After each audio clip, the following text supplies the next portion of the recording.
Boa noite. Boa noite a todos. Sejam bem-vindos ao nosso webinar, a nossa live de hoje. O Dr. Luiz já está aí conosco. Tudo bem? Boa noite. Tudo jóia, Luiz? Maurício? Boa noite, pessoal. Vamos esperar só um pouquinho aqui, o pessoal está entrando. O mundo digital, o mundo online é bom, tem todo um gap de time, conexão e tudo mais. Então, a gente espera um pouquinho para começar as perguntas. Tem várias perguntas para fazer aqui para o Luiz, né? Aí. Ansioso. Tem off que queria fazer.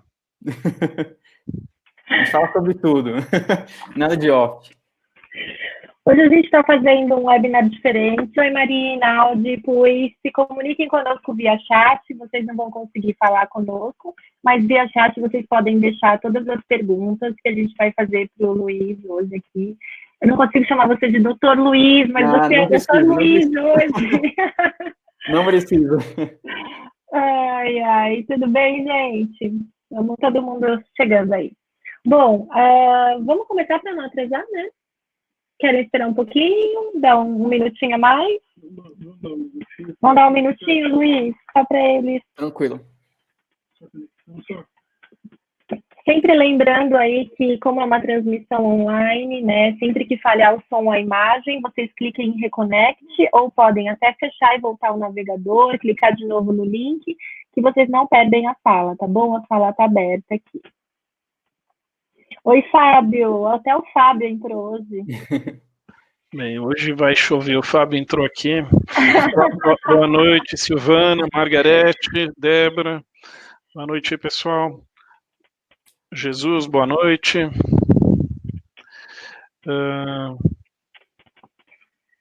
Vamos iniciando, então, porque acho que as perguntas vão aquecendo, né, na apresentação, para a gente não perder muito tempo aqui, tá bom? Hoje, então, a gente vai fazer um webinar diferente, como eu falei, com o Dr. Luiz Villanova. O Luiz, ele é um médico intensivista, ele vai abordar um pouco para a gente da rotina, do dia a dia que tem sido, né, o trabalho dele nas UTIs aí de São Paulo, tá? Isso aí. Eu e o Maurício, vocês já conhecem, a gente vai fazer uma entrevista bem informal com o Luiz juntos, para que não falte nenhuma, você não escape de nenhuma pergunta hoje à noite aqui, não falte nenhuma informação para o pessoal que está entrando. Eu acredito que tenha muito dentista hoje assistindo, né? Mas como eu comentei, eu acho que a gente veio ouvir você aqui como um paciente desesperado, ou menos desesperado com as suas informações, mas como pessoas leigas, né, para saber realmente o que tem acontecido por aí. Esse aqui é o Luiz, lá no consultório. O Luiz é um paciente nosso, um prazer atender ele, e eu usualmente via ele assim, né. Hoje...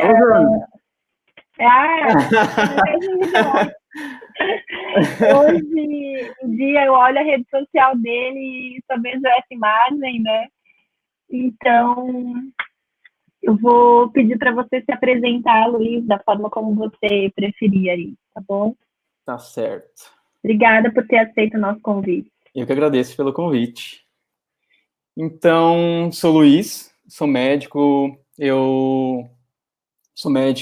me formei em 2013, me formei no Rio de Janeiro, e sou paulista, só fui para o Rio de Janeiro fazer faculdade, e voltei para fazer residência aqui em São Paulo. Fiz a primeira residência em clínica médica, no Hospital Edmundo Vasconcelos, e depois fiz terapia intensiva no Albert Einstein.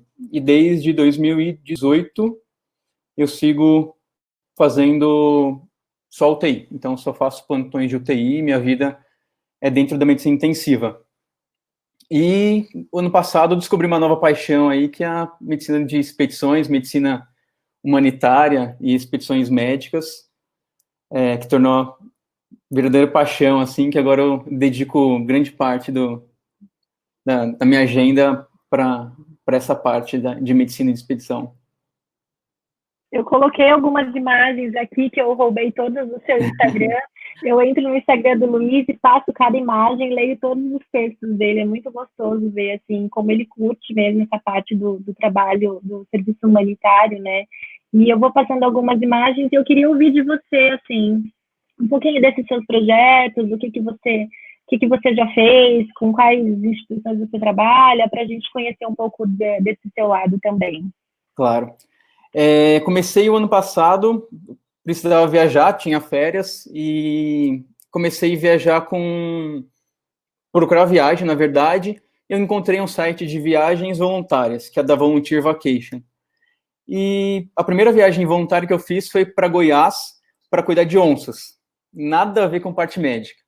Então, em junho, se não me engano, fui para Goiás, para a NEX, chama NEX, que eles cuidam de onças capturadas, onças que estavam em cativeiro.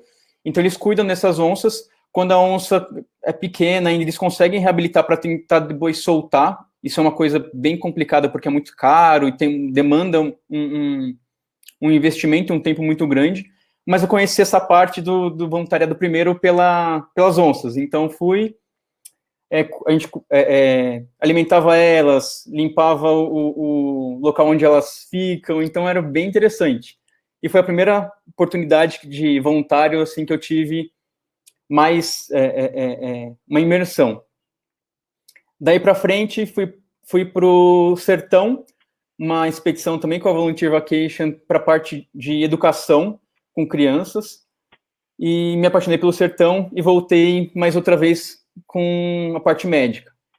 Desde então, eu acho que todos os meses eu vou para alguma expedição, e já fui para Honduras, essa foto que está passando é de Honduras, foi em janeiro, essa aí. Foi uma expedição muito legal. Honduras é o segundo país mais pobre da América, então o Haiti é o primeiro, Honduras é o segundo. Em Honduras, a educação não é obrigatória, então as crianças não vão para a escola, são raras as crianças que vão para a escola, porque como não é obrigatório, então os pais acabam pegando as crianças para trabalhar, para gerar renda para eles. Então, foi bem bacana. Até essa foto é a primeira cama dessas crianças, elas dormiam todas num tablado de madeira, e a gente conseguiu essa doação dessa cama, e foi a primeira vez que elas subiram em uma cama. E a partir desse dia, elas iam começar a dormir num colchão. E quando vocês têm essas expedições, vocês voltam para o mesmo lugar ou não? Geralmente para o mesmo local. Geralmente para o mesmo local. Essa de Honduras, por exemplo... na comunidade. Essa de Honduras foi a primeira vez que a gente foi. E foi em janeiro, e a gente vai voltar agora em janeiro de 2021. Até eu vou, essa de janeiro, eu vou como coordenador da expedição médica. Apesar da gente falar que a expedição médica, ela não é expedição médica, só para médicos. A gente precisa de outras especialidades também. Dentistas e outras, o que forem, engenheiro, professor, a gente precisa de todo mundo. Todo mundo é importante numa expedição. E a gente volta em janeiro. Mas aí eu fui para Uganda, na África, essas fotos são do sertão de Pernambuco. Então se tornou minha... Legal. Essa, não sei se o pessoal está prestando atenção, mas é uma receita médica ali que você fez, né? Eu estava vendo ali, tem o sol, a lua, né? Isso, para a pessoa se alimentar, né? Complicado. Sertão em áreas remotas que a gente atende, né? É complicado porque a maioria das pessoas, elas não sabem ler nem escrever. Então é difícil a gente tomar um comprimido de 12 em 12 horas. Eles não têm relógio. Então, a gente também entende que elas não vão tomar de 12 em 12 horas. A gente coloca um solzinho como de dia e uma lua de noite. Então, a senhora toma de dia, então, quando tiver o sol e quando tiver a lua. Quando tem mais, no sol, quando mais ou menos o horário que a senhora come, depois à noite. Então, a gente improvisa isso. E dependendo, a gente improvisa também cortando a caixa, porque a gente leva a medicação, a gente corta a caixa para mostrar a cor que é e qual medicação tem que ser tomada. Ela vai tomar, muito legal. Tem que ter também acho que um suporte psicológico, né, para ir, voltar, para estar lá, porque é muito contraste com a nossa realidade, né? Eu acho isso muito legal. Muitas pessoas acabam ficando... umas se frustram, outras voltam com uma carga ruim, pensando... eu ganho dinheiro e as pessoas não têm nada lá. Eu acho que não, a gente ganha dinheiro porque a gente se esforça, a gente estudou e a gente faz aquilo que a gente gosta e ganha o quanto a gente se esforça, né? A gente também não pode se martirizar pelo que se a gente ganha dinheiro ou não. Sim, mas isso eu acho muito legal. Mas a gente pode sempre olhar para outra pessoa. E as pessoas se frustram porque, como a área remota, é difícil você também tratar essas pessoas. O que a gente mais faz, a gente tem alguma quantidade de medicamento, mas é pequena, então algumas coisas mais agudas a gente consegue tratar, mas grande parte é orientação. Então, algumas pessoas se frustram porque, mas, nossa, como orientação, será que isso vai... Acha que aquilo não é suficiente, ou que não é bom, o que poderia fazer melhor, e às vezes sai dali frustrado. Exatamente. Ao passo de que, se não fosse essa ajuda, né, um simples exame, uma conversa, uma instrução, né, a pessoa não teria nada, né? Como você falou, uma área remota que ela não tem nem acesso à informação, né? Então, isso é muito legal. Luiz, parabéns aí pelo trabalho. É um trabalho interessante, né? Eu falei para a Elaine, né? Dá vontade de ir se não tivesse 2 crianças em casa. A gente ainda vai, né? A gente ainda vai. Eu falei para o sério, na hora certa, eu vou nessa inspeção contigo e vou levar o Maurício. Com certeza, tem que ir. Ô, Luiz, muito obrigado aí por apresentar um pouquinho desse lado aí, Luiz. A gente vai bater um papo, vamos conversar agora sobre um pouquinho desse drama que a gente está vivendo aí, o Covid, né? A gente tem, né? Eu, por exemplo, quando eu tenho colegas do Brasil inteiro, no mundo inteiro, e às vezes me ligam, assim, uma vez me ligou um amigo, Maurício, tudo bem com vocês aí? Vocês em São Paulo? Eu vi que tá um caos, tá uma enchente, arrastou carro e tal. Eu nem vi que tinha chovido, né? Tava no escritório, eu nem vi trabalhando no meu dia a dia, vi escurecer o céu, trabalhei, meu dia normal, fui para casa, dia normal. E na cabeça do cara que tá assistindo a televisão, era o São Paulo, tava embaixo d'água, né? Virou Atlântida, afundou. Então, a gente tá em o mundo é assim, né? A gente é impactado por mídia, a gente é impactado por, hoje em dia, por WhatsApp, é muito rápido as notícias, às vezes verdadeiras, às vezes não. A gente tem um viés aí muito importante hoje, né? A linha da política, o político que é isso e aquilo, e a gente fica, né? Qual que é o caminho a fazer? E eu, sinceramente, eu acho que o político, eu não sei, eu fico imaginando eu numa situação dessa, qual o melhor caminho? Eu acho que ninguém sabe, né? Acho que não existe uma resposta clara para isso, né? E aí a gente conversando com a Elaine e tal, a questão de você estar no olho do furacão, né? Você está lá no meio, no olho do furacão, é a visão de uma pessoa que está no olho do furacão. Tem esse contato aí direto com essa doença e a sua percepção. Então, é legal, aqui eu não, de forma alguma, a ideia é passar uma visão política, ou tem que fazer isso, tem que fazer aquilo, mas é entender daquela pessoa que sim está lá no olho do furacão, aquela pessoa que sim estava lá no Anhangabaú quando alagou tudo, né, São Paulo. Mas qual que é essa percepção hoje em dia? O que você, e acredito que muita coisa que você vê, a gente não vê aqui. Sim. Difícil. Assim, eu mesmo trabalhando em UTIs e tudo mais, atualmente eu trabalho no 9 de julho já há quase 3 anos. Praticamente eu vivo para lá, e com essa onda do Covid, de aumentar o número de funcionários dos hospitais, eu também voltei para o Einstein, então estou na lista de plantonistas do Einstein, acabei não fazendo plantão lá, mas estou na lista de contingência deles, e estou no hospital do Pacaembu, no hospital de campanha do Pacaembu, até hoje de manhã eu estava lá. Você viveu alguma coisa assim já antes? Assim, né, eu sei que sua medicina voluntária é recente, tal, mas eu acho que é novo para todo mundo, né? Pandemia, assim, eu nunca imaginei. Eu estava em Uganda estava numa expedição em Uganda quando estourou essa pandemia. A gente voltou no penúltimo dia, a gente voltou no sábado. No domingo, Uganda fechou toda a fronteira e ninguém mais podia sair de Uganda. Então a gente voltou nos 45 do segundo tempo. A gente o final da nossa expedição já foi complicado lá pela pandemia, e voltar para cá no olho do furacão foi pior ainda. E cair no furacão e estar dentro do furacão agora, né? Eu tenho várias visões diferentes. Uma visão, como estão as coisas. Como eu trabalho em hospital particular também, eu acho que a gente está vendo os hospitais particulares diminuírem um pouco a quantidade de pacientes internados, porque foi a primeira grande leva, porque essa doença não veio das comunidades vulneráveis para o centro de São Paulo, veio de quem estava viajando, então veio de quem estava fora, então classe A, classe B principalmente, vamos dizer assim, trouxeram essa doença.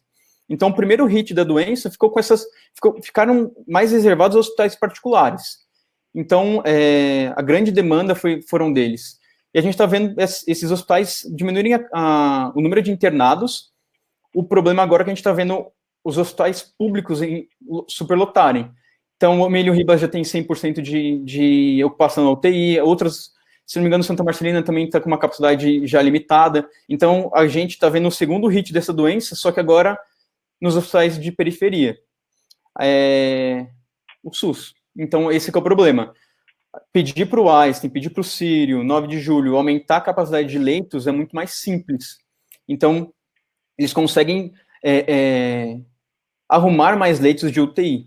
Agora, você ir para o SUS e tentar arrumar leitos de UTI no SUS, que já não tem muito recurso, esse que é a grande complicação do que a gente está vendo agora. E é o grande medo que eu tenho, porque uma coisa é você ser tratado no Einstein com todos os seus privilégios e todas as possibilidades terapêuticas que a gente tem lá. Uma coisa no SUS onde não tem vaga de UTI, por exemplo. Aí começa a complicar. Como que estão funcionando os hospitais de campanha? Que eles montaram Pacaembu, Campo de Marte, são esses, né? Isso, então, eles funcionam como um hospital de campanha. Qual que é o intuito deles? Pacientes de baixa complexidade, ou seja, aqueles pacientes que já passaram pela parte crítica, irem para esses hospitais para cumprir ali o finalzinho das medicações ou da observação, e de lá ir para casa. Esse é o intuito do hospital de campanha. Por quê? Você pega esses hospitais, por exemplo, eu preciso de vaga na enfermaria para poder dar alta de um paciente da UTI para a enfermaria. Se eu não tenho vaga de enfermaria, esse paciente da UTI também não sai, porque não tem para onde ir. Entendi. Então a gente desocupa... Mas aí eles são transferidos para o hospital de campanha. Ele está numa UTI de um hospital regular e ele é transferido para o hospital de campanha antes de ter alta. Então, isso. Então a gente pega esses pacientes de baixa complexidade, leva dos hospitais lotados para o hospital de campanha, liberando vaga para a gente remanejar da UTI para a enfermaria. O problema é que a gente está vendo é que esses pacientes são muito instáveis. Então, teoricamente, ele é de baixo risco, de baixa complexidade. Ele chega no hospital de campanha, ele começa a complicar. Então, ele estava indo bem, ele começa a piorar a parte respiratória e tudo mais, e complicando, a gente não tem o hospital de campanha não foi feito com alta complexidade. Então, ele precisa voltar para o hospital. Então, o que a gente vê é muitos pacientes indo para o hospital de campanha, eles complicando de alguma coisa e voltando para o hospital. Entendi. Não é uma doença, não está sendo uma doença uniforme, que você está melhorando, então vai para o hospital de campanha e depois você vai para casa. Não, eles estão melhorando, do nada eles pioram de novo, e aí eles têm que voltar para o hospital. E eu acho que esse é o grande desafio, né? Porque as pessoas no começo, a gente subestimou bastante, dizendo que era só uma gripe, aquela conotação da gripezinha, só uma gripe e tudo mais, mas é uma gripe que não tem histórico, né? A gente não sabe a que ela reage, como é que se trata, não tem vacina, então ela não tem uma linha, né? Ninguém consegue prever o que vai ser, né? Sim, é totalmente novo. Então, assim, tudo bem, eu peguei Covid, eu fui para a UTI, melhorei, o meu pulmão ficou ruim, eu melhorei. Tá, daqui um ano, como que vai estar esse meu pulmão? Ele vai estar fibrosado, então ele vai perder função? Não faço a mínima ideia. Então, assim, toda essa população que ficou internada, que a gente viu as tomografias são feias, tá sempre rodando aí pela internet as tomografias. Então, é muito feio. Isso daqui um ano, o pulmão vai regenerar? Aquilo ali vai voltar ou não? Vai fibrosar e todo mundo que teve terá alguma sequela dessa doença? Não tem como saber. Ninguém sabe ainda. Ninguém sabe. E como que trata? das drogas. A gente tem uma porção de drogas. Falando como trata, ainda nada, não existe um protocolo padrão, não existe nada disso. Existe um montão de gente pesquisando, mas não existe, chegou, vamos fazer assim, não existe, né? Tem algumas coisas, por exemplo, a hidroxicloroquina é bastante usada, a azitromicina, que é um antibiótico para, não é pro vírus, mas acaba agindo em mecanismos que ajudam a amenizar toda a resposta, mas não tem nada confirmado que aquilo funcione. Mas tem pesquisas que mostraram que 400 pacientes foram tratados com hidroxicloroquina e todos curaram. Tem paciente na minha UTI que estava com hidroxicloroquina e morreu. Não curou, pelo contrário, piorou e morreu. Então, assim, e estava tomando hidroxicloroquina já há algum tempo. Então, isso é minha. Não vi uma resposta tão grande, mas eu não posso falar que é ruim, mas também não posso falar que é um milagre, todo mundo tomar hidroxicloroquina vai sarar. Não é isso que eu vejo. E não tem nenhuma outra medicação que eu vi que realmente, a gente fez isso em todos esses, a gente fez isso em 10 pacientes, os 10 pacientes melhoraram. Até agora nada. Não tem nada que ainda possa dizer que está salvando, vamos dizer assim. Exato. Isso é muito difícil, né? E muitos pacientes sintomáticos por dia, por exemplo, você falou que agora a rede particular está com uma menor incidência, né? Mas tem muita gente agora chegando nas redes públicas, né? Sim. E vocês, tem teste? Vocês conseguem confirmar o diagnóstico ou ainda está naquele drama dos testes?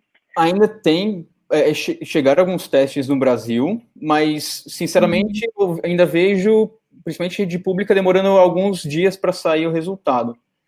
E é muito, assim, a sensibilidade do PCR, que é utilizado, vamos dizer assim, varia entre 63% e 73%, ou seja, 40% aí pode estar um falso negativo. Você pode estar com a doença, mas deu negativo no seu teste. Então, assim, também eles não são muito bons, né? Eu fiz o teste, deu positivo, é positivo, tudo bem. Eu fiz o teste, deu negativo, é negativo. Talvez não. O ideal seria confirmar depois com um exame mais preciso, mas que também não existe possibilidade numa situação como hoje, né? Não. Fazer e refazer o diagnóstico. Quando vem negativo e ele é muito sugestivo, a gente até repete o exame de novo para a gente ver se não consegue pegar. Geralmente, o PCR entre terceiro e quinto dia, tem alguns testes, eles são mais específicos em determinada data, depois que começaram os sintomas.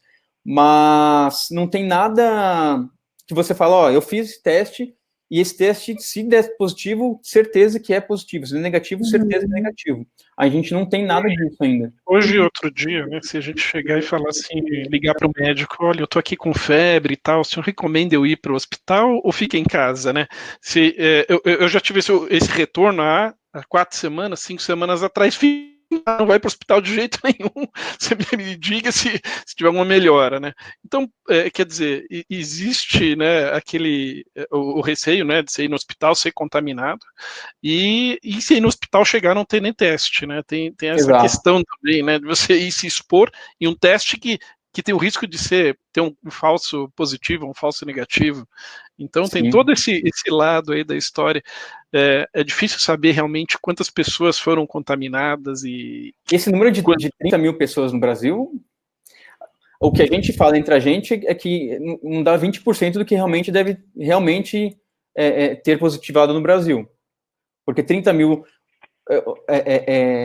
os outros países, Europa e nos Estados Unidos, a quantidade eles testam muito mais, a quantidade de testes positivos é gigantesca. O Brasil, do jeito que é, 30 mil, a gente acha que é muito. A gente não tem teste, né? A gente não consegue dizer que é oficialmente positivo, né? Provavelmente isso tenha feito. Esses números são, apesar de altos, assustadores, ainda são baixos, né? Se a gente for pensar, como você falou, você está lá vendo, não é possível que só tenha 30 mil doentes num país como esse, né?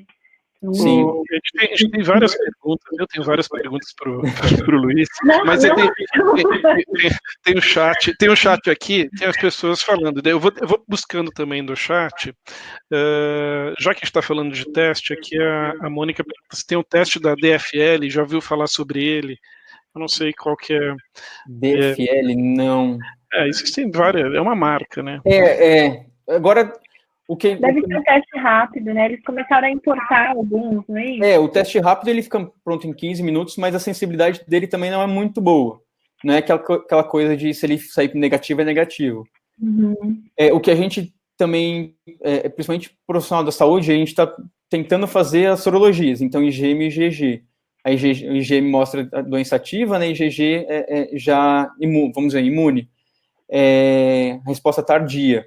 Mas mesmo assim, já ouvi falar de alguns infectos falando que mesmo IgG positivo, talvez pode ser que, na verdade, até, eu peguei Covid, eu estou imune para pegar novamente?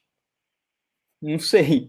Não sabe. Porque até assim, muita fake news a gente lê, mas na China era justamente essa polêmica que estava nas últimas semanas, né? Segunda crise, a gente não sabia se eram novas infecções ou se a pessoa estava Teoricamente,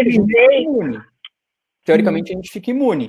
Mas tem relatos aí de casos de pessoas que já pegaram e voltaram a pegar. Então também é outra coisa que... Você ali no meio, né, convivendo com toda a equipe médica, enfermeiros e tudo mais, qual o índice alto de pessoas que ficam infectadas, que são contaminadas ali naquele ambiente, de profissionais trabalhando? Sim, toda semana alguns funcionários são afastados. Eu lembro que, há uns 20 dias atrás, eu lembro que o Sírio tinha afastado 120 funcionários, e já depois, uma semana depois, já eram mais de 200 funcionários afastados. Porque para pegar é muito, muito fácil. Que nem a gente fala do vírus da gripe, né? Uma pessoa que acaba espalhando para outra pessoa só. Uma pessoa contamina uma pessoa só. A do coronavírus, ela acaba entre 2 e 3 pessoas. Então, uma pessoa consegue, vamos dizer assim, espalhar para 2 ou 3 pessoas. A forma de espalhar é muito mais eficiente do coronavírus do que do vírus da gripe, por exemplo. Então, é muito fácil pegar. Isso em vários níveis, por exemplo, não só os médicos que estão lidando direto com os pacientes, né? Enfermeiros, atendentes. Alguém tinha comentado comigo, até manobrista, o pessoal que está na infra do hospital, tinha muita gente se afastando em todos os níveis, né? Porque fica em roupa, a gente tem alguns artigos mostrando que ele fica algumas horas em tal material, 4 dias em outro material, então também tem... 4 horas no papelão, eu li alguma coisa sobre isso. Então tem isso aí também, fica complicado. O que vai acontecer com esses funcionários que foram afastados? Na hora que der o GG positivo, na hora que ele tiver já imune, ele volta a trabalhar. E aí não precisa nem usar IPI, tá liberado, pode ir de camiseta. Não, eles voltam. E agora volta igual o super-homem. Não, eles acabam voltando da mesma forma, porque como a gente não sabe se ele pode reinfectar, acho que mentalmente você vai mais relaxado. Fica menos estressado, Exatamente, fica menos estressado. Você também ficou muito mal, né? Porque também tem gente que ele tá derrubando várias pessoas assim, que são bem saudáveis, né? Sim. Não, às vezes não leva ao óbito, mas deixa bem fora de circulação por alguns dias, né? Exatamente. Então você acaba voltando um pouco mais sentindo super-homem, mas veste todo o equipamento para se prevenir. Mas essas pessoas, eles acabam se afastando, e eles voltam porque o hospital precisa, porque como afasta muita gente, então a rotatividade é muito grande. Então os hospitais perdem muito profissionais. Então a gente precisa desses profissionais tudo de volta, porque os plantões continuam cheios e tudo mais. Então, passou os 14 dias em casa, isolado, depois dos sintomas, volta para o hospital. E o pessoal está perguntando bastante, no nosso meio odontológico, assim, está sendo uma grande revolução os EPIs, né? Não que seja novidade, mas assim, a gente acha que talvez subestimasse um pouco essa questão da contaminação em consultório odontológico, e agora está bem forte, assim, as regras, assim como as novas recomendações e tudo mais. Vocês já estão acostumados a entrar numa UTI bem paramentados ou para uma cirurgia, né? Sempre foi assim, para a parte médica. Para UTI, a gente usa paramentação em relação a paciente que está isolado. Se não está isolado, acaba sendo o atendimento normal. Mas mesmo isolado, até, por exemplo, um isolamento respiratório de um paciente com tuberculose, que a gente usa a mesma N95, mas eu nunca usei, por exemplo, a face shield, sei. aquela máscara, né? protetor. A gente vai usar também agora para atendimento odontológico. Isso, assim, eu nunca tinha usado face shield. E o nível de quando eu entro na UTI, vou entrar num paciente desse, o nível de que você fica pensando em tudo que você tem que fazer, mesmo paciente com tuberculose, outras, eu nunca fui assim. Nesse, não, você tem que parar, tem toda uma ordem, passo a passo, uma ordem para você vestir o tudo. Então, desde do propé, ou da onde você estiver, no hospital de campanha a gente tem propé lá por causa do local, mas assim, é touca, máscara, óculos, face shield, a roupa mesmo.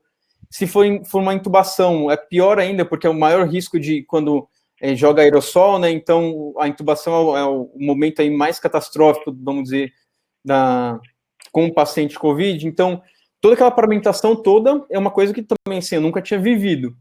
E agora a gente fica todo mundo igual um robô lá. Não, tem que seguir certinho isso. Até pra gente, que é acostumado com o paciente isolado, também foi uma outra coisa. Tem a Débora aqui, ela fez uma colocação interessante, né? A preocupação antes era com o sangue, agora é com a saliva, né? Exatamente. Então... E nem é saliva, né? É um aerosol, né? Ainda mais no nosso meio odontológico, que é caneta de autorrotação, é o aerosol. Você sabe que a gente está fazendo algumas aulas também com uma especialista em biossegurança odontológica, e ela falou que quando a gente joga na boca do paciente, sabe aquele sprayzinho? Sim. Ela falou que é quase que proibido você jogar o spray, tem um botão do ar e da água. Você apertar os dois juntos, que seria o quê? A água com pressão. Ela falou que se precisar jogar água, assim, é um negócio assim, sei lá, quase dá de copinho no bochecho numa época dessa. Porque a hora que você faz, você espirra para tudo que é lado, né? Sim. É o que você falou, você vai entubar, você usa o ar, a gente usa o ar na consulta. Tudo ali na boca do paciente, né?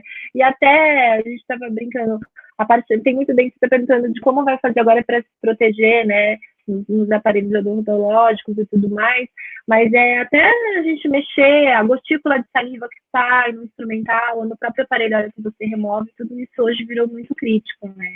Por isso que a gente está com essa questão do atendimento suspense e tudo mais, que está gerando eu acho que é uma oportunidade, né, para a gente ver, né, o quanto a gente é, né, vulnerável.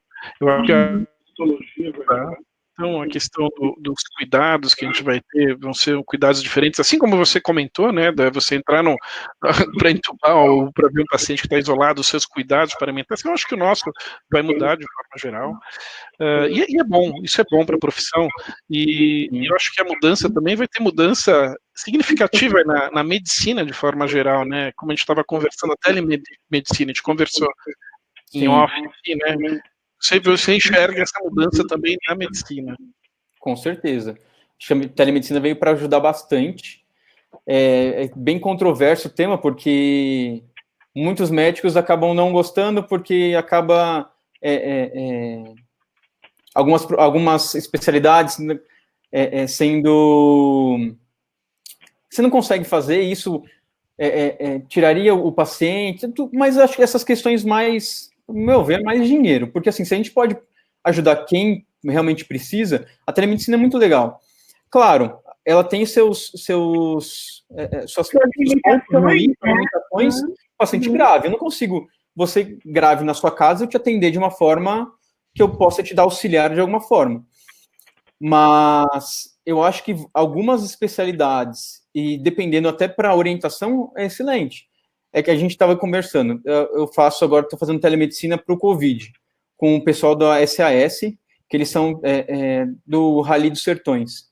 Então, assim, eles vão para a comunidade, para essas comunidades vulneráveis, então, Jardim Colombo, que é ali perto do Paraisópolis, nas casas de jovens, a antiga FEBEM, esqueci o nome, chama agora. Então, assim, são lugares que não tem um atendimento, você não vai conseguir um atendimento médico rápido, então, pela telemedicina, a gente consegue conversar com essas pessoas e verem pela imagem. Hoje todo mundo acaba tendo um celular, então a gente conversa pelo celular por uma imagem e sabe se a pessoa, indica, eu só tenho febre, mais nada. E conversando com ela e olhando para ela, eu posso falar, fica na sua casa, não precisa ir para o hospital.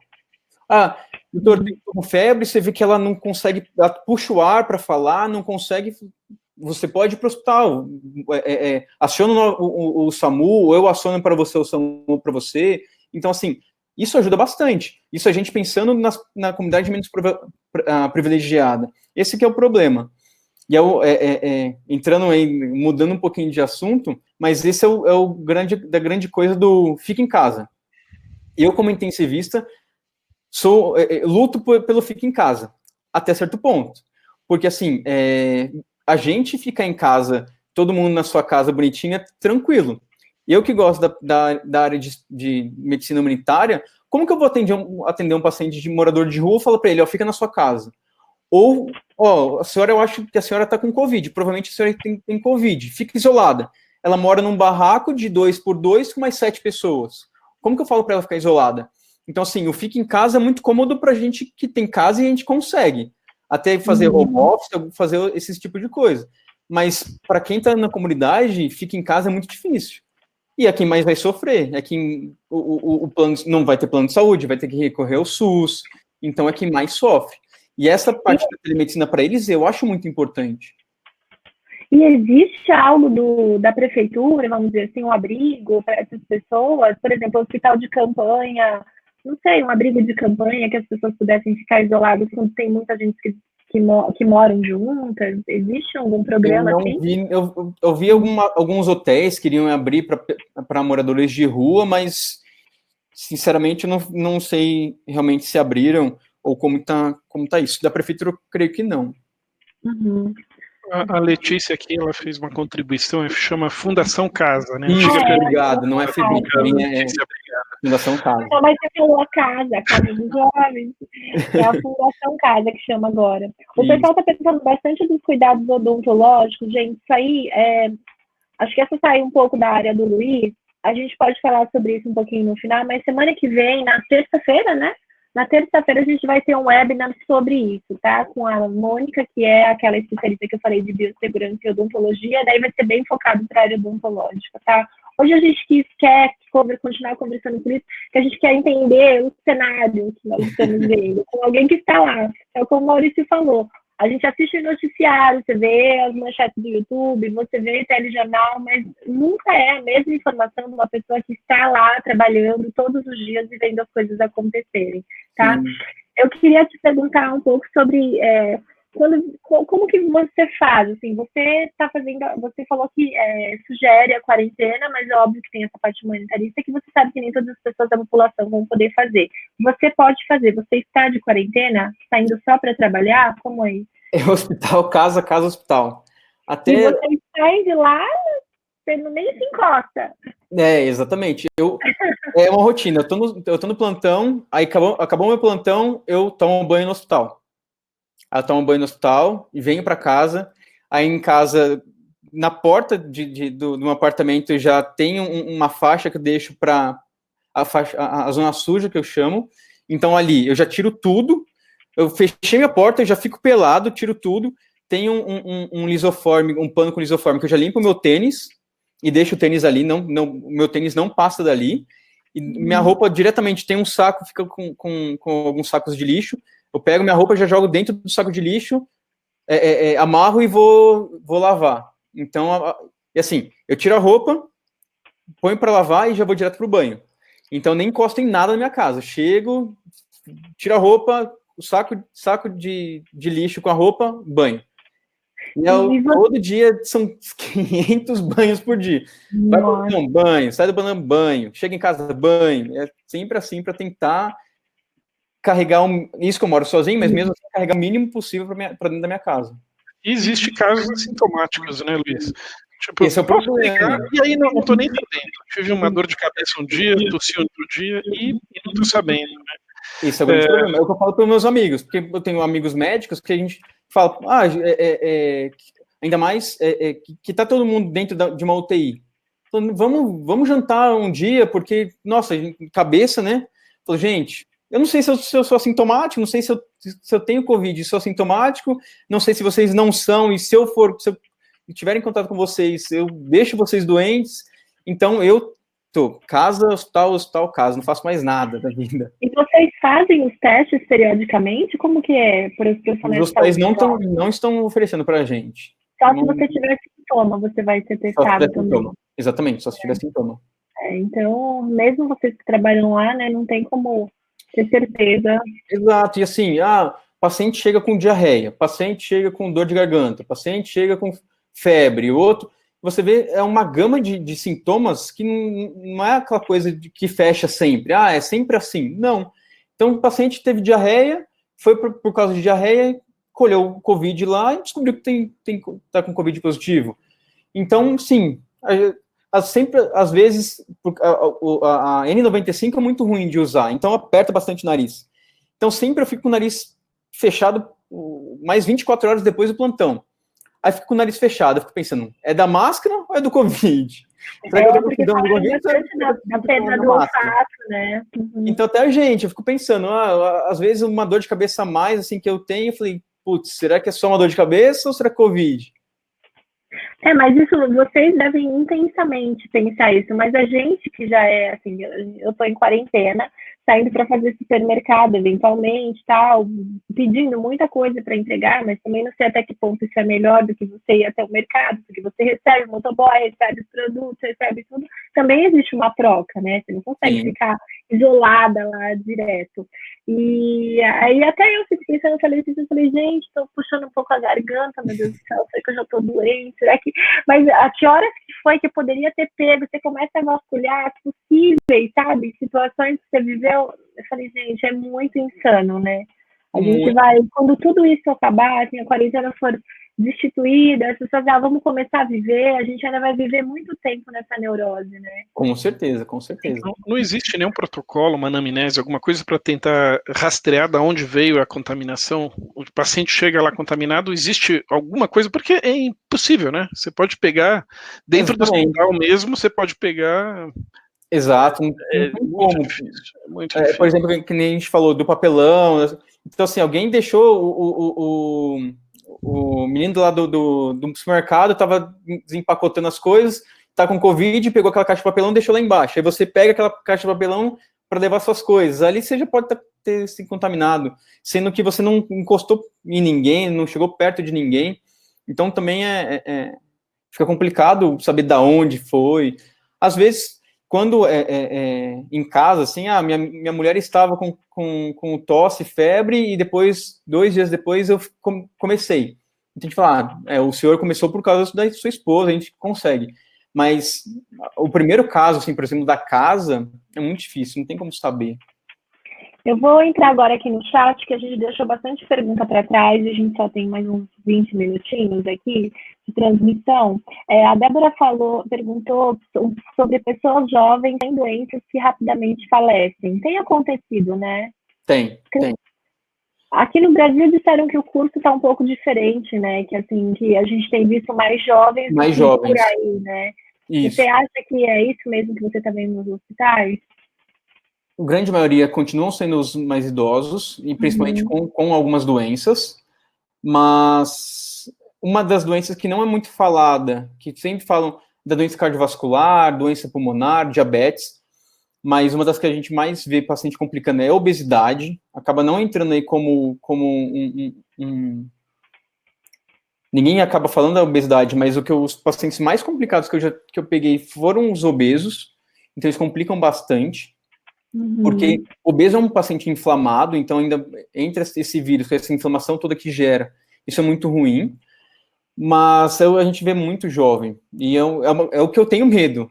Quando eu entro na UTI, eu vou para os meus plantões, fico pensando nessa galera jovem que eu tô vendo, que a partir dos 30 anos, que está complicando. Na segunda-feira faleceu um médico de 32 anos, no Emílio Ribas. Ele não tinha doença nenhuma. Ele trabalhava numa UPA em Itaquera, se não me engano, então foi para o Emílio Ribas e morreu sem comorbidade nenhuma e com 32 anos. Então a gente está vendo esses casos mais... O porquê, não sei, mas no Brasil a gente vê uns casos grande maioria continua sendo os idosos e com algumas doenças, mas a gente está vendo bastante jovem. E criança nada mesmo, assim, Raro raro no hospital, né? Pode ficar sintomático, pode ter sintomas leves. Exato. Mas, interessante isso, né? Eu estava conversando com a minha sobrinha, ela falou que a avó dela falava assim, mas por que as crianças que estão passando isso, né? Assim, a ideia é que a criança era um vetor mais assustador, porque tem essa campanha, né?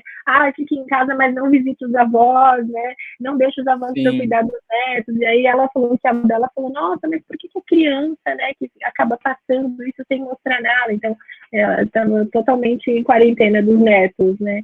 Mas ainda é assim mesmo, né? E criança também, como não tem teste, ninguém testa para saber se está positivo, né? Acaba como sendo... Ou poucos sintomas, ou assintomática, acaba não sendo... ninguém sabendo se a criança tem ou não. A Valderete perguntou sobre o efeito colateral da hidroxicloroquina. Se você acha que desencadeou a piora geral ou não, desses pacientes que... É difícil dizer, mas a hidroxicloroquina, ou cloroquina, ela tem efeito... o grande efeito colateral é no coração, então ela dá bastante arritmia. E associado a outras drogas que a gente utiliza para tratar o COVID, eles aumentam ainda mais essa chance de arritmia. Então, o que a gente tem medo quando os políticos vêm, vamos distribuir cloroquina para todo mundo.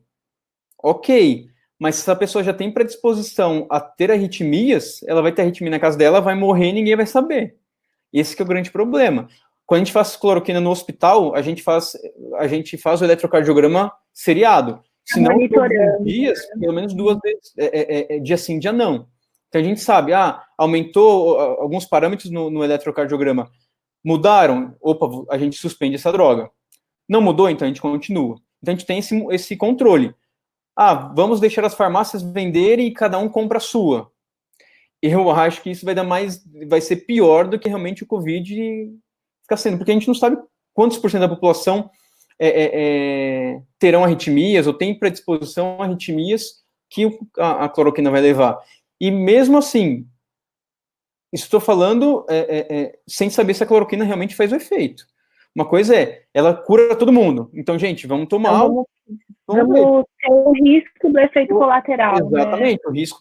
Mas se a gente não tem nem essa certeza, acho muito perigoso propagar essa notícia do cloroquina, vamos todos tomar cloroquina. Falaram alguma coisa sobre um efeito secundário na visão? Você já ouviu falar alguma coisa assim? Poderia dar cegueira? Tem várias complicações, mas a mais comum mesmo é a parte cardiológica. Quem mais utiliza a hidroxicloroquina são os hematologistas, né? Então, assim, você vê que não é uma droga hematologista não é uma droga simples. Então, os efeitos colaterais são grandes. Entendi.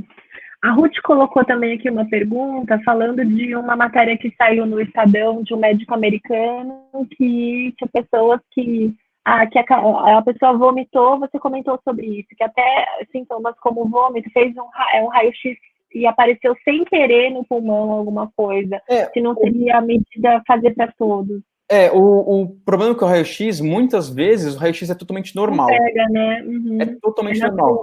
Então, geralmente a tomo que vai... Não que ela é definidora, mas a tomo, dependendo do acometimento do pulmão, a gente olha a tomografia e fala, a gente não é nem que não precisa esperar o teste, mas a gente fala, esse é muito cara de Covid. A gente precisa ainda do teste positivar, mas a gente já olha com outros olhos. E assim, a tomografia mostra o pulmão horrível. A gente vai fazer um raio-x é normal.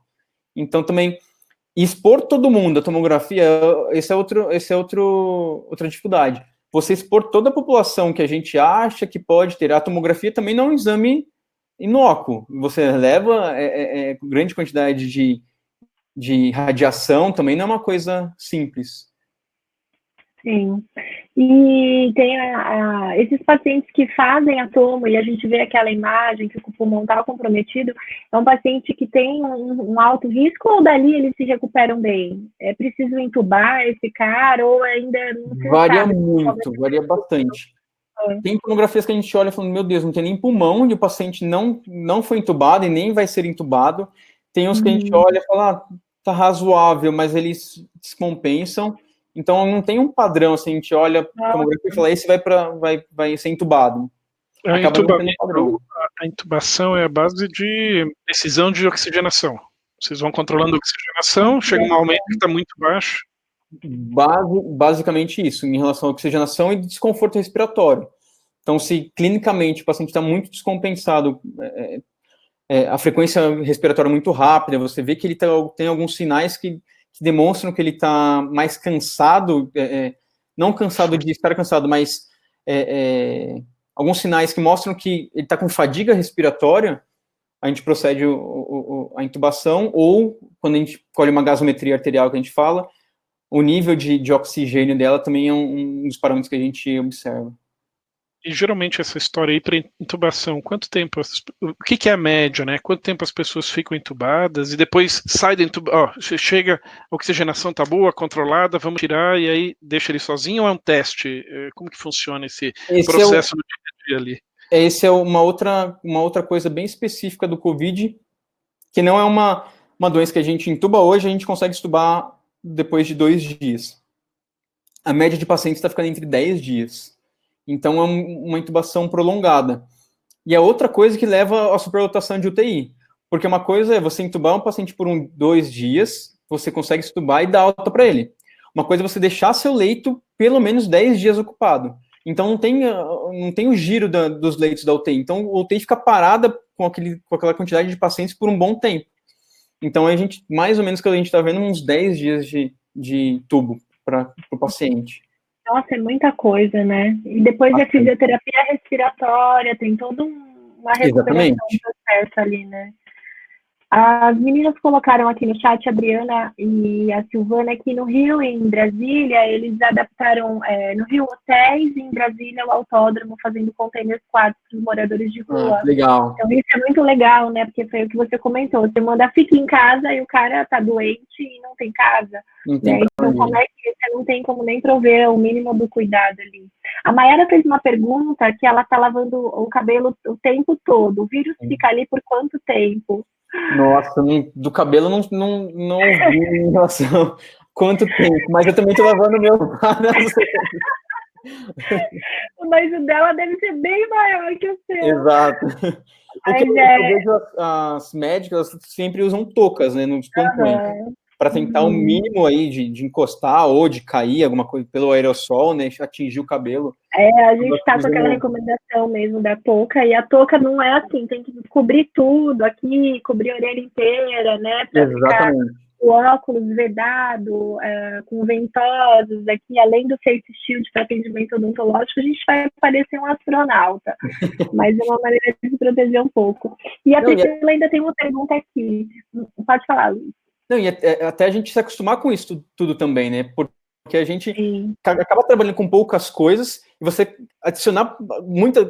Eu fui passar um acesso venoso no paciente, e assim, começou a embaçar tudo, porque você tá tem a luz e tudo mais, e começa a embaçar, você não consegue enxergar mais nada, em um procedimento que, teoricamente, você só usa a máscara e o óculos, e o óculos, mais face shield e tudo mais, você acaba se embananando todo também, não é uma coisa simples. Para vocês também, vocês atendem só com a máscara e a touca, e começaram a atender com um monte de também já... Aí agora é o óculos com o face shield, mais a touca, mais a máscara que já era, mas essa N95 a gente não tem o hábito de usar, então o pessoal tem reclamado bastante. Ainda o avental descartável, muitas vezes sobre o nosso próprio jaleco, ou sobre uma roupa, um pijama cirúrgico que a gente vai ter que adotar no consultório. Então, assim, cada um adaptando, não são regras, né? Mas, assim, são recomendações e cada um dependendo do grau de cuidado, do medo, do estilo que atende, a gente vai ter que se adaptando. Sim. A Priscila ainda fez um comentário aqui, ó, colocando que Você falou como você faz para se prevenir em casa, né? Que você faz todo aquele processo. E no carro, ela comentou, o sapato que você desinfeta em casa, você usou no carro, certo? Ela está preocupada com o carro. Eu pensei nisso também já, do carro. Assim, eu faço tudo a pé. Tô contaminando na rua. Mas, assim, o que a gente faz é tentar descontaminar o sapato, o carro, os amigos que usam carro, andam com álcool, com uma flanela com álcool, então chega no carro, já limpa o carro inteiro, antes de seguir viagem, quando chega em casa, limpa de novo, antes de entrar em casa, acaba sendo sempre... Que poderia tocar, eu não sei, uma coisa que eu já fiz, né? Eu deixo um chinelo dentro do carro, que assim, na verdade, eu não vou dirigir de chinelo, mas se precisar depois sair do carro até na minha casa de chinelo, e um sapato que eu usei fora, que foi a primeira vez que eu saí para ir no supermercado, que a gente tá mais assim, neurótico, joguei dentro de um saco plástico e deixei ele de canto. Falei, gente, esse sapato aqui no tapete vai contaminar tudo. Vai matar o vírus asfixiado no saco, né? Deixa ele lá. Ai, meu Deus. Deixa uma semana para ele morrer.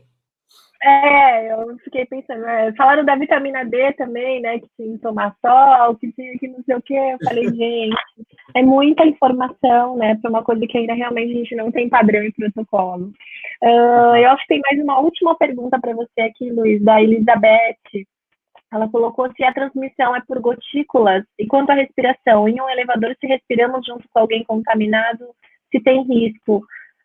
Acredito que sim, né? A respiração sai em microgotículas, é isso? Sim. Por isso falam para evitar lugares fechados e quando tiver em locais fechados, usar máscara. E assim, o grande também o porquê da máscara, né? A máscara não protege ninguém. A N95 ela protege. A máscara cirúrgica, a de pano, isso que está sendo propagado para a gente usar, ela não protege nada. A única coisa que ela protege é, se eu tenho sintomas, eu não espalhar para você. Então, eu uso uma máscara porque as gotículas vão ficar na minha máscara e isso eu não espalho para você. Agora, você sem máscara e eu de máscara, você tem Covid positivo.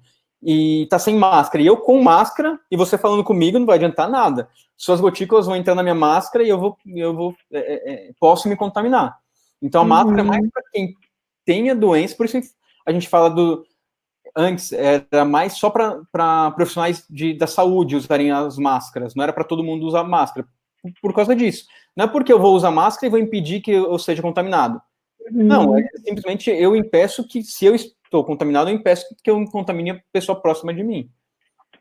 Hoje eu acho que o distanciamento social, né, que a gente, mesmo que você esteja em algum ambiente, não é uma aglomeração, mas que fique longe da pessoa, justamente tentando também evitar que essa gotícula chegue até lá, né?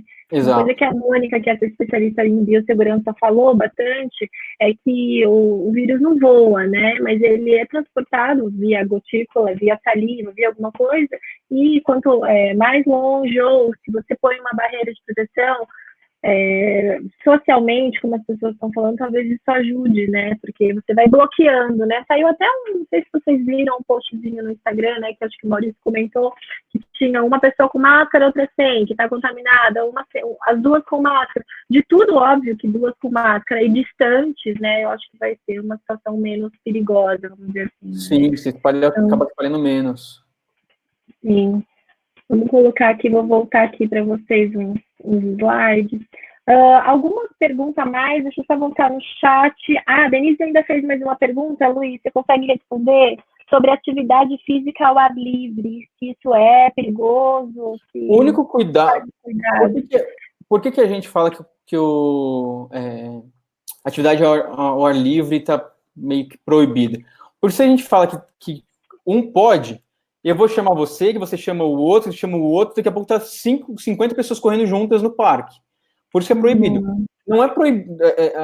Isso não é proibido desde que haja esse distanciamento. Viram já que pelo menos até mais de 2 metros para quem está correndo, e dependendo do vento. Então tem todas essas coisas. Eu vi isso também, que aí vem, pega. Que pode pegar. Mas não que...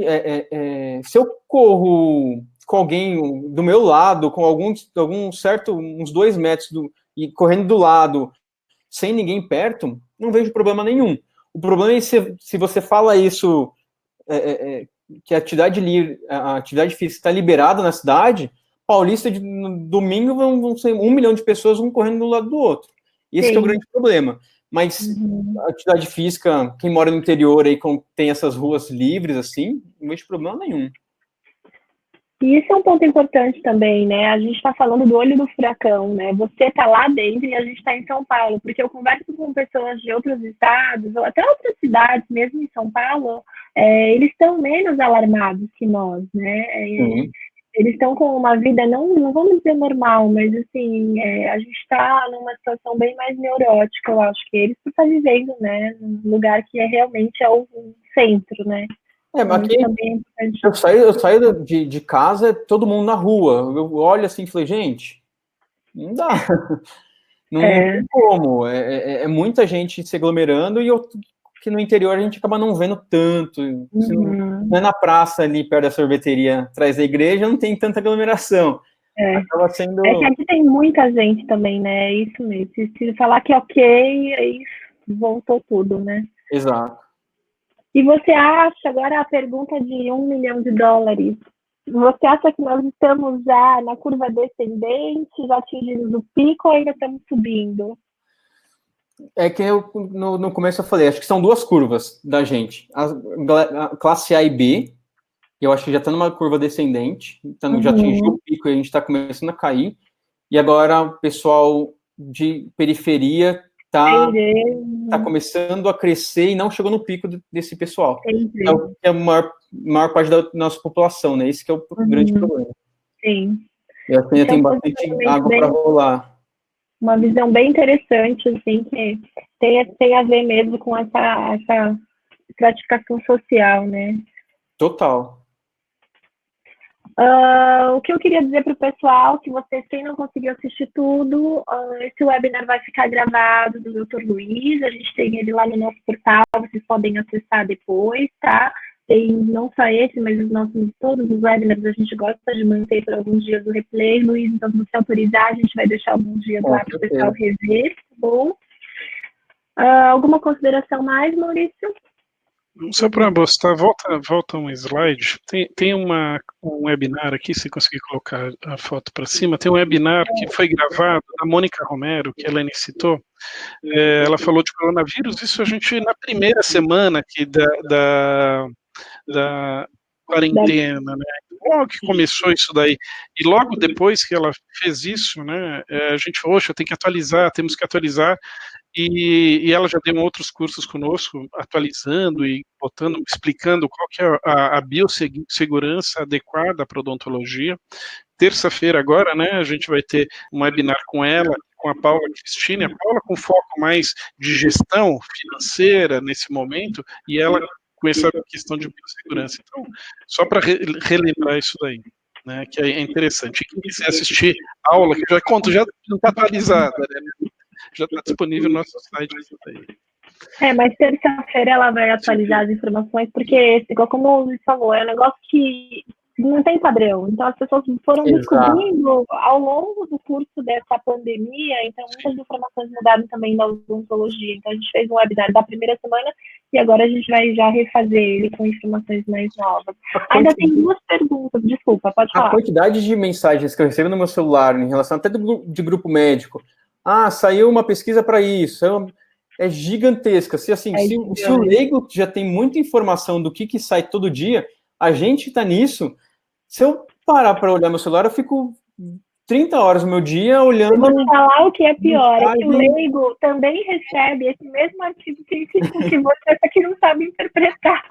Esse é o problema. Aí é uma loucura, né? Porque o que era para ser um conhecimento vira uma informação que a gente não sabe interpretar. E aí eu acho que é o pânico, né? Mas o acesso dessa informação. O dia inteiro saindo coisa nova. O dia inteiro.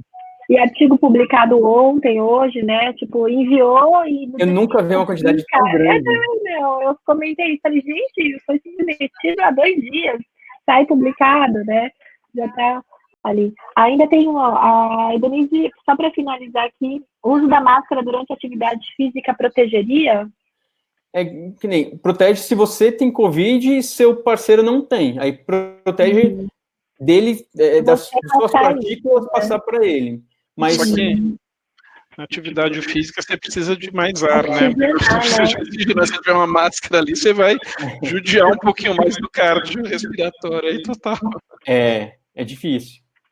E a comida crua, como a salada, se tiver gotícula, pode se contaminar? Teoricamente, sim. Pode sim, né? Sim. Bom, gente, é muita dúvida, né? A gente realmente fica cheia de coisas aí para pensar.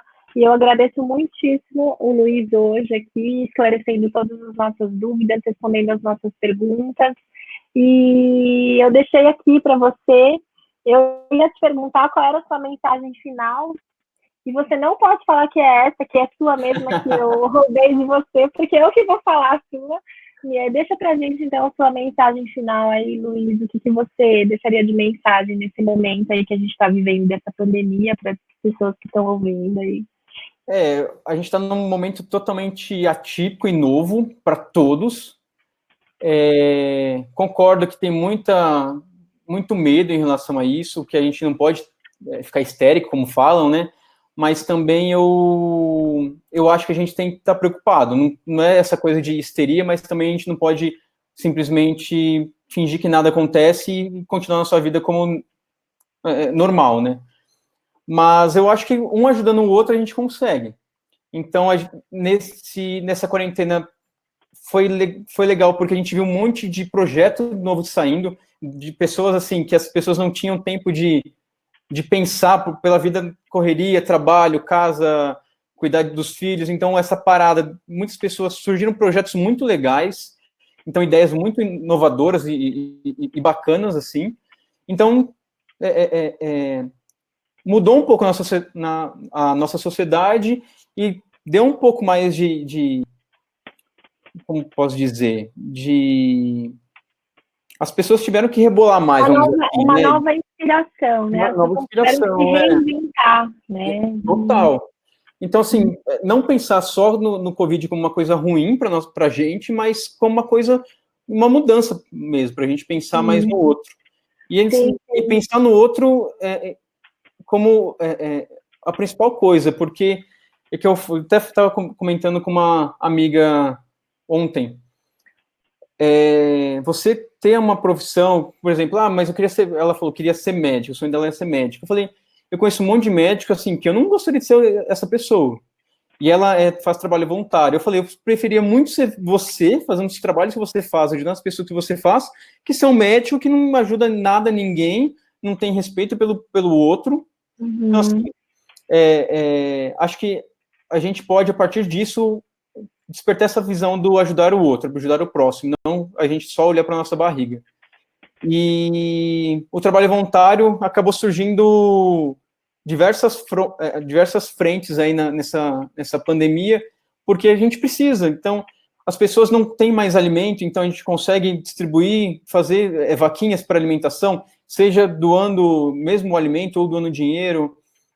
A gente consegue a rede de amigos se juntando para fazer máscaras, juntando gel para distribuir para empresas, para hospitais que estão com falta. Então, essa pandemia trouxe esse senso do cuidar bem legal. Espero que a gente não perca esse senso do cuidar, que a gente possa só progredir com isso. E já que a gente está numa live que a maioria das pessoas, creio eu, que são dentistas, é que a gente tem expedições e dentistas faltam demais. Se a gente fala que no sertão ou qualquer outro lugar que a gente vá, mas, por exemplo, o sertão, se a gente fala que eles não têm médico, imagina dentista. Se fala que eles não tem nenhum médico para vê-los, para atendê-los, isso se torna muito mais raro para dentista, porque eu posso ir com o meu esteto, examinar 1000 pessoas e prescrever medicação. O dentista precisa dos equipamentos deles. Então, assim, se tem uma região que não tem, já não tem um profissional e não tem o equipamento, eles ficam totalmente desassistidos. Então, por exemplo, o Dharma, esse instituto que está nessa foto, a gente sempre tem vaga para dentista e são, assim, a população é o mais concorrido de todos. Não tem médico que ganhe do dentista. Forma filas quilométricas para atendimento odontológico, a gente tem a nossa cadeira, tem nossos equipamentos, é como se fosse um portátil, vamos dizer assim, né? Mas a gente tem toda, eu não sei os nomes, mas tem toda os... Eles têm uma cadeira portátil mesmo, né? Até mesmo a portátil e tudo que a gente leva no nosso carro. E assim, é muito, e a gente não vê adulto com problema as suas crianças sem dente nenhum, criança com todos os dentes, a gente já teve casos das crianças todas, a dentista ter que extrair maior parte dos dentes das crianças, assim, sabe? Então, por favor, os dentistas todos se... A gente vai conversar sobre esse assunto aí. Engajar nesses projetos, porque... Mas é legal fazer essa não nessas áreas, dentista é pior ainda. E, claro, por causa do equipamento que é difícil também, né? Mas dá para ajudar. Sim, com certeza. E eu acho que de tudo isso é o que você falou, né? Tirar uma lição boa, parar um minuto no meio do caos para você puxar um projeto da gaveta que você não tocou em frente, ou até para revisar seus valores, né? Essa parte da solidariedade, de ajudar o próximo. Foi uma doença muito... está sendo de solidão, as pessoas se isolam, a gente fica distante, a gente tem saudade da família, dos amigos, das situações, até do dia a dia que a gente se queixava às vezes para fazer, né? Exato. Uma rotina ali, é muito engraçado isso, né? A hora que tiram da gente, a gente realmente vê que aquilo que a gente vivia não era tão ruim. E aí dá oportunidade para você pensar para fazer coisas para as outras pessoas também. Eu quis colocar esse slide, o Luiz nem me pediu, mas eu acho super legal, e como ele falou, engajar novas pessoas, né? Então, quem puder contribuir, não só com esse instituto, mas todos os outros que ele é voluntário, ele presta ali uma ajuda, trabalha como voluntário, tá? Então, são vários aí que são infinitos que ele se engaja, né? Eu acho isso muito legal. Tá? É que eu preciso pagar minhas contas, senão eu já só Para finalizar, eu quero só agradecer você, Luiz, pela sua participação. O pessoal no chat, se você clicar aqui na janelinha do chat, você vai ver todo mundo ali agradecendo, te elogiando. Tá, por você ter compartilhado um pouquinho aí do seu dia a dia, um pouquinho, não muito, né, do seu conhecimento, do seu dia a dia conosco, tá? Então, tô deixando até o Insta do Luiz, quem quiser ali, entre para ver, são super bonitas as imagens, os textos, é realmente comovente. Essa foto eu roubei sua também. Essa foto é sensacional, do sertão. É linda demais do sertão, e eu quero só te agradecer. Obrigada a todo mundo que participou hoje, e obrigada especialmente a você por ter permitir essa enxada de informações aí. Obrigada. Muito obrigado a vocês pela oportunidade de falar, de ver você também, que faz tempo que a gente não pode se encontrar, deixar um beijão para a Mara, saudade dela também, e é isso, desejar só coisas boas, obrigado para todo mundo que compareceu aí na live, e estamos aí, pode adicionar lá, eu vou adicionar também, segue, e um ajudando o outro, um divulgando sempre essas coisas do bem, a gente acaba atingindo aquela corrente do bem, né? Um fala para outro, fala para outro, fala para outro, que a gente consegue